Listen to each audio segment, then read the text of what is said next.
Hey everybody, it's Yolanda at DryerBuzz and of course DryerBuzz.com, and we're going to go ahead and give you another 27 answers. Now this one is kind of an exclusive because you're going to get this from my actual outline and my notes, and it's coming from an ebook, one of the books to go with 27 answers that I have actually yet to write. And I've been playing around with it in my head and working it out and researching and observing. And I think I have it.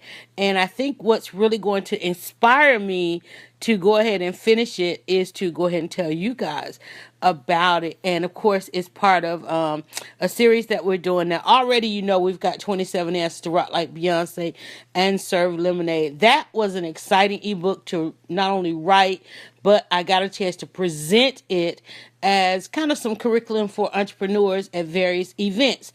This one, are you ready? Well, you see it in the title. It's called 27 Answers to Rock Like Oprah. And I wrote it because I was kind of watching and observing how Oprah really mastered an audience, you know, because as a blogger, as a personality in the arena of entertainment, media, storytelling, uh, you know, some of the news stuff and the amazing interviews I've done, the amazing celebrities, beyond celebrities that I've been able to meet and curate great content that you guys continue to binge on as part of the buzz. When we launched the 27 Answers series, I say we got to have something in there on Oprah. Who doesn't have, well, I don't know, who doesn't have amazing books, conversation talks, podcasts, everything on Oprah. And usually in the arena that I am in, you know, you meet a lot of authors, you meet a lot of motivating people. And of course, Oprah's always at the top of the list. And I literally am like, can't be in a room with Oprah just yet. Gotta understand this because I've seen a number of people that have said they've met Oprah, they've got a product through, they got something in a magazine, something on the show, and then somewhere along the line it fell off. And even beyond Oprah, I've seen people get that opportunity, and we talked about it at Breakfast with DryerBuzz. You know, what if your idea does work? What if it does get you in front of the right people? What if it does get you an amazing opportunity? Then what do you do with it? How do you keep it going? You know, you get that spike, you go viral, but yet how do you build a legacy on top of that? So in this 27 minutes, I'm going to tell you something that I did. Now, you know, when we did 27 Answers to Rock Like Beyoncé and Serve Lemonade, basically we just kind of broke down the word lemonade. You know, what does each letter mean? We put it into an idea of, okay, let's say that the lemon, you slice the lemon up and then we add the ADE. And what does all of that mean? You got to go check it out. If you don't have a copy of that, if you purchase an ebook set at 27answers.com, you can always download for free 27 Answers to Rock Like Beyoncé. Just use the code Beyonce. Now, clearly, I know you're not listening to these 27 Answers in 27 minutes and you're not checking out the ebook. So definitely go and look in the description of this. You're going to see links to purchase the books that we kind of throw you to. This one, 27 Answers to become a household name, to grow your business. And then, of course, to rock social media, because, I mean, social media is the be-all, not to end all, but the be-all to get it all right now until the next greatest frontier comes along. Okay, so just like we did with lemonade, and ironically, we did not do the word Beyonce. We actually did lemonade because it likened to an old, what they call it, wives' tale of being served, giving lemons and then serving lemonade. This one, in order to get through what I thought Oprah represents, I broke down her name, Oprah, and I broke it down into each letter. And here it is at 4:20 into the podcast. Ownership. O stands for ownership. And then I thought about, okay, well, what would a P be? And I thought, really, and we're talking about something that is the essence of Oprah, philanthropy. And I think philanthropy, and I'm going to come back and talk about it, but I really think that Oprah is torn in the philanthropy side, because I think when people, whenever you start to do something, when you find that you have a passion for something, it's usually because you want to give back in some way, you want to solve or resolve, or you want to help somebody. And that usually drives it. And you usually have to kind of stop and like, wait, in order to do that, I got to make money first, right?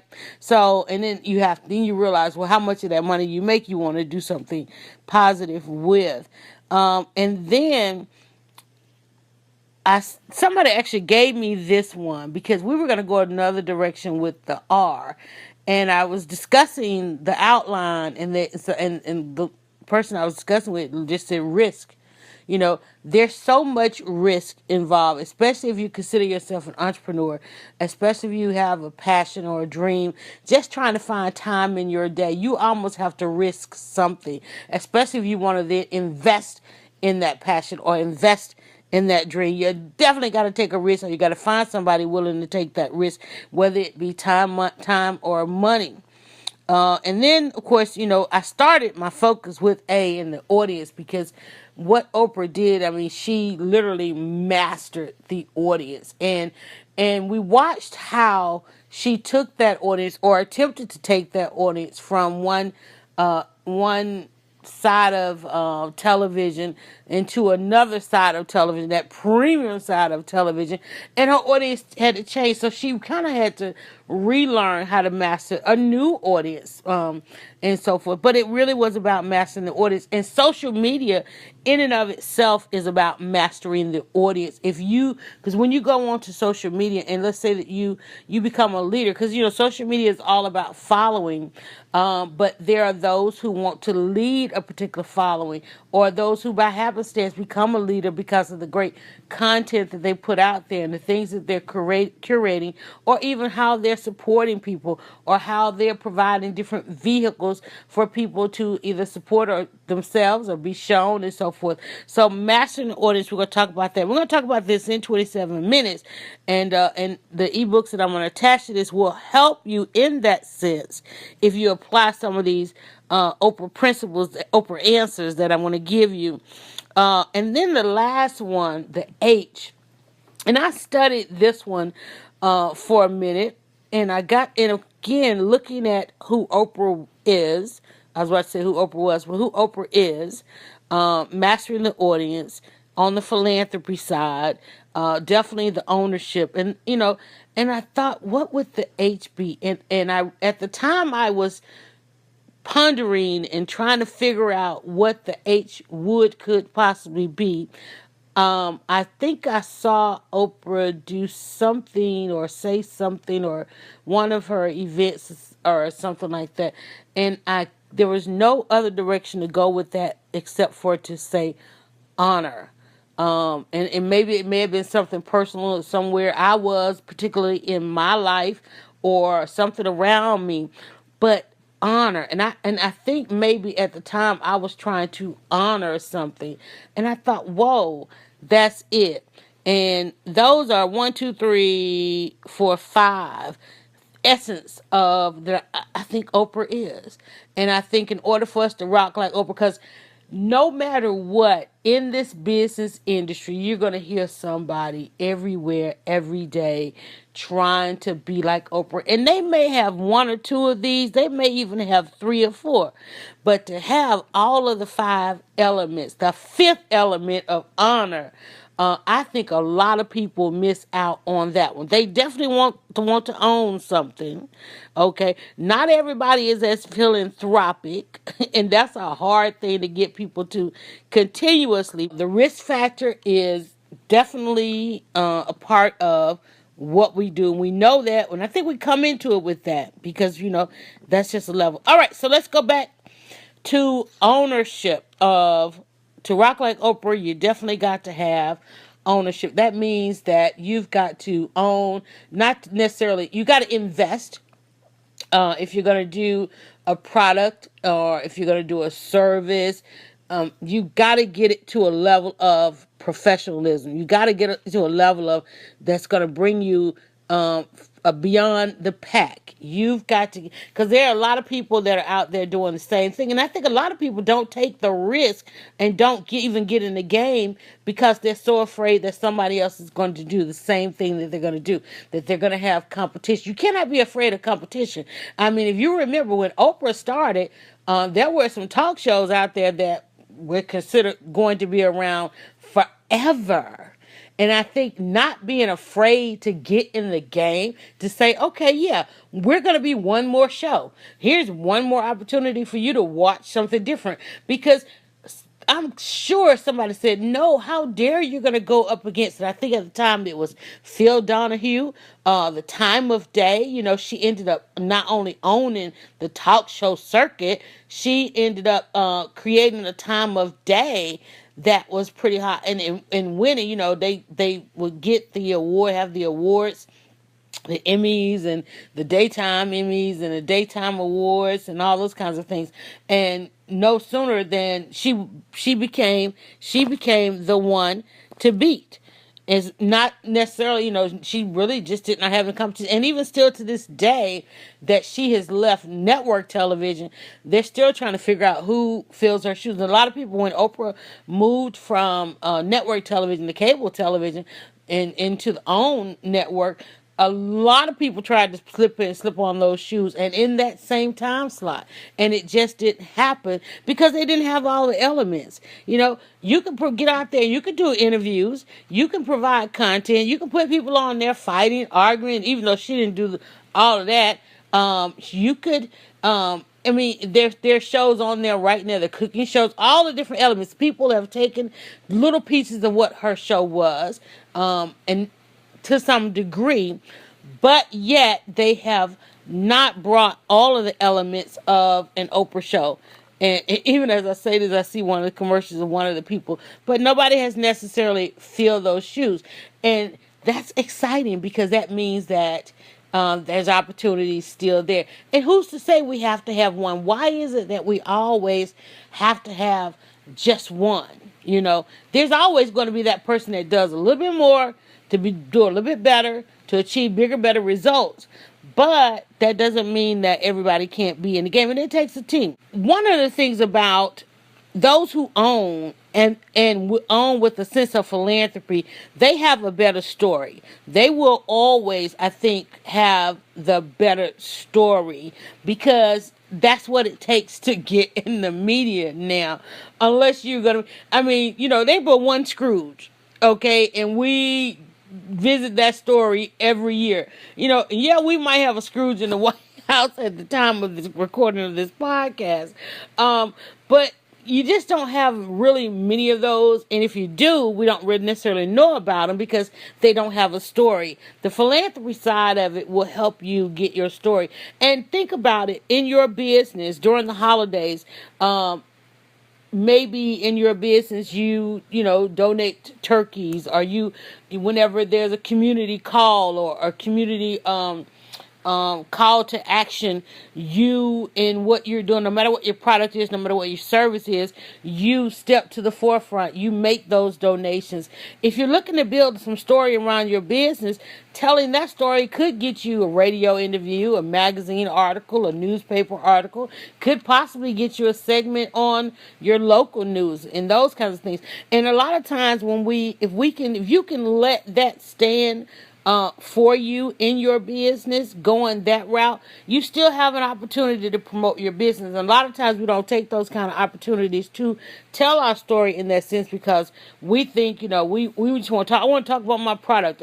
And I've done radio and I've invited people on to talk in other lanes, and they don't really, or even authors and things like that. You know, maybe you're an author and you donated a set of books.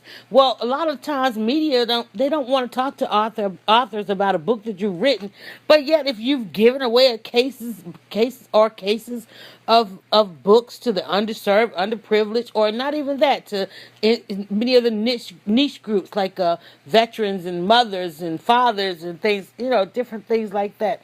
That's a great way to tell your story at the same time giving back. So you can think about that. That helps you. All right, and then again, Let's see, we can go talk a little bit more about the risk that you have to take in being an entrepreneur, or in being and just building, doing something, on the side. There's so many different ways to describe this. You have to take the risk. And because in your business, if you're going to go after a customer, if you're going to go after a client, if you're going to try and sell something, you're asking that person to take a risk on you. Take a risk that your product is good. Take a risk that what if I buy your product and I fall in love with the product? There's a risk that, are you going to be there in 30, 60, 90 days, 5 years from now? Can I depend on, if let's say that you have a product and I'm going to switch out a part of my household budget, is that now I'm going to take the risk and start using your services or your product. And a lot of times things don't last. I was talking with a young woman. She wanted to do, a conference, and she said, my faith is leading me to do this conference. I feel like I've been called to do this and things like that. So I said to her, while this may be a passion for you, when you start involving others and asking others to take the risk, it becomes a business. And I see a number of people having to learn that lesson, and learn that lesson very quickly, because you have to think about that when you go and involving other people in what you're doing. While your risk, and we don't know what each person's individual risks are, but people start betting on you, and they start, in that betting, they start wagering, and they start risking things that they might not. Everybody can take the same amount of risk. Not everybody can handle the same amount of risk. And people can come with a lot of energy and a lot of time, and they can see the big picture, and they could be attracted to that. Maybe they're attracted to the glitz and the glamour of it. But at the same time, it might be a passion for you, but involving others, there is the risk. And in the risk, you need to think of it as a business, and you don't want to learn that halfway through. So you want to think about that very, very early on. Let's talk about audience here, and in the sense of audience. I've had people say to me a number of times in that throughout social media, because they brought their ideas, they brought their information, they created content, and they began to use social media basically. And the minute you start to use social media, especially if you come into it in the live environment, using live video and live audio and things like that, and several times people have told me, oh, I ended up, with this great audience and this great following, but they weren't my customers. Well, that's because you got to lead with your end results in mind, and you got to be very open and honest and upfront.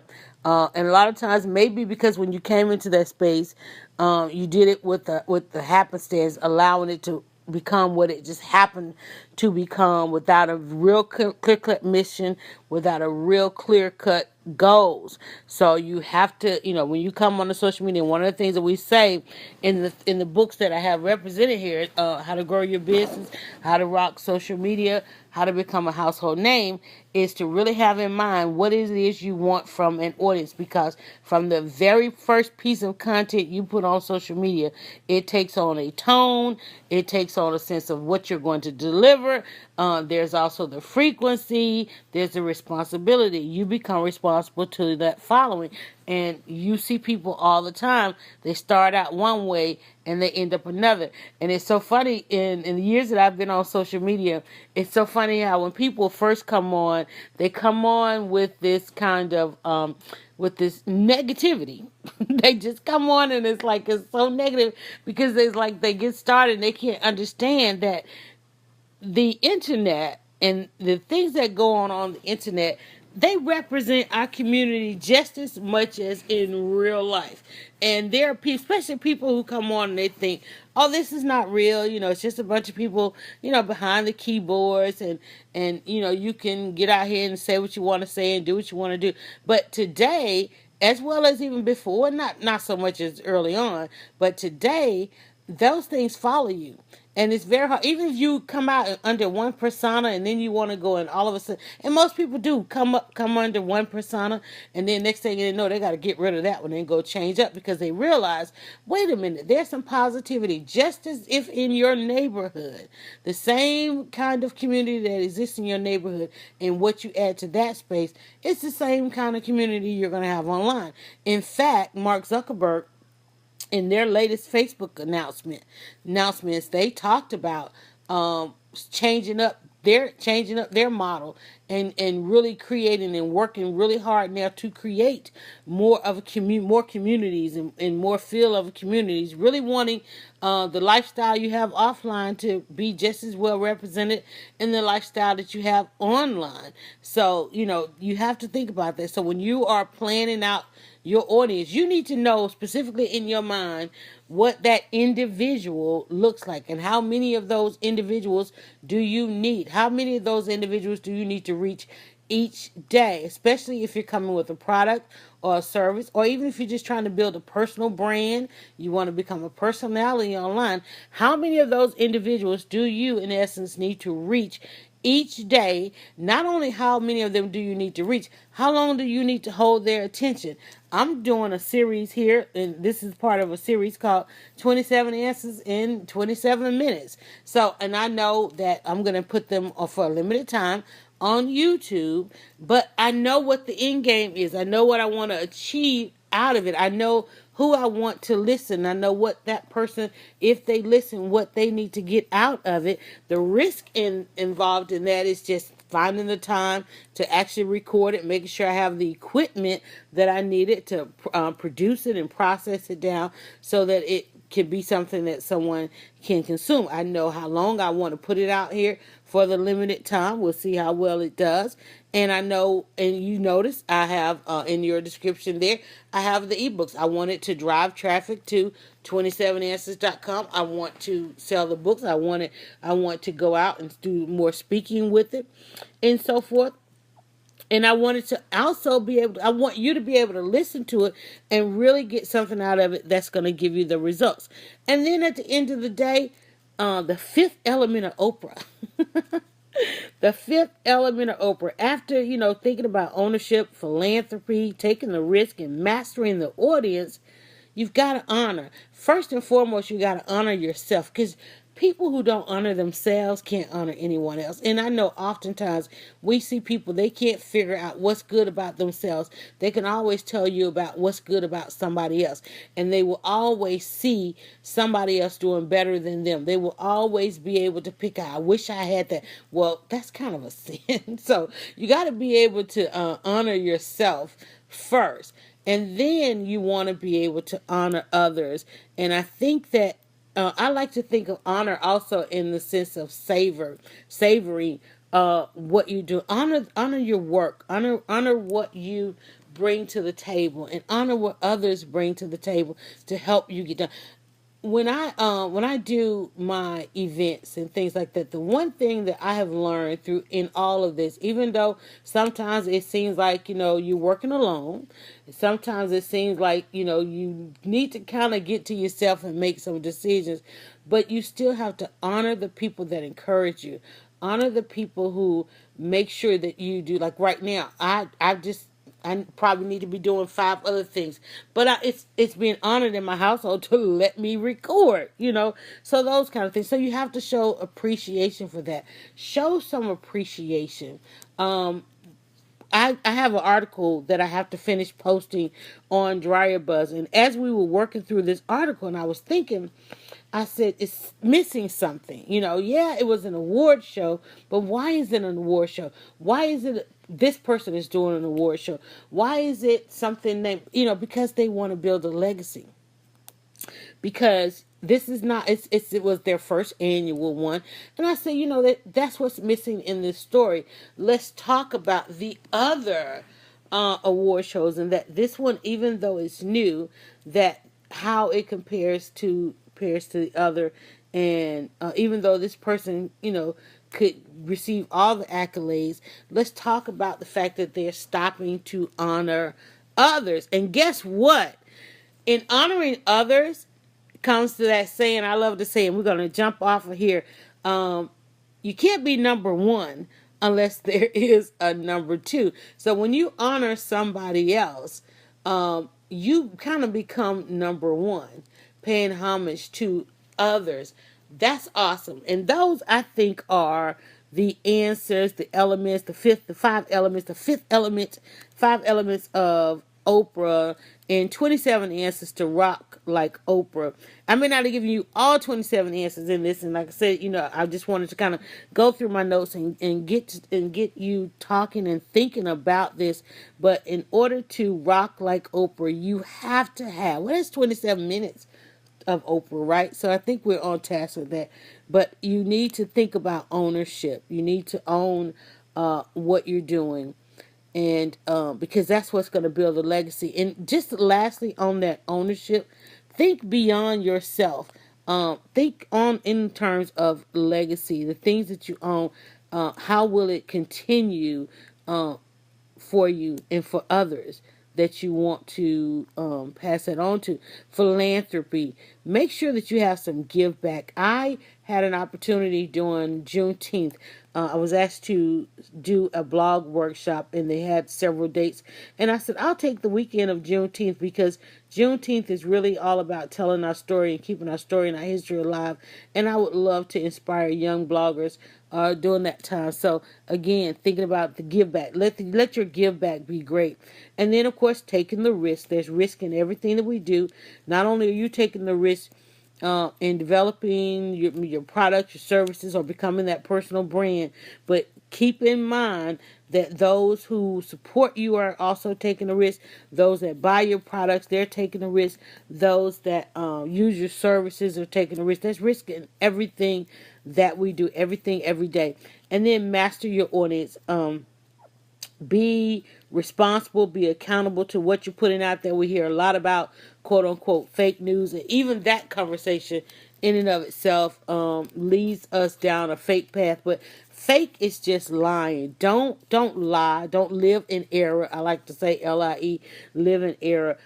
Be open and honest with your audience, and they'll be with you for a lifetime. They'll be with you for a lifetime. That's how Oprah was able to transition from network television to premium cable, and then, of course, where OWN resides right now. She took with her, even though she found some new audience there, she also took with her some of her lifetime audience. And people who discover you at the time that they discover you, they will want that for a lifetime. If you're true and honest about it, they'll want that for a lifetime. And then lastly, honor. Make sure there is some honor in your work, and then there'll be honor in your worth. This is Yolanda at DryerBuzz, the author of 27 Answers to Create Buzz, as well as the 27 Answers series. And with this series of 27 minutes podcast, we are going to continue our 27 answers. So I hope you guys enjoyed. There's some information in the description there to help you with purchase the ebooks that will go along with this if you'd like a little bit more information on it. Still working on 27 Answers to Rock Like Oprah, the book. And just want to kind of go through my notes. Tell me, give me your feedback. What did you think about this? And would you like to learn more? Thanks a lot. Don't forget to check out DryerBuzz.com and, of course, 27answers.com. Hey, it's Yolanda, DryerBuzz, and of course 27 Answers. That's not all. There are more answers. So why don't you make sure to subscribe to our YouTube so you get notifications of the new answers. And also check out the answer blog at 27answers.com. And of course, all the ebooks and the books in the series are available at 27answers.com. Thanks, guys.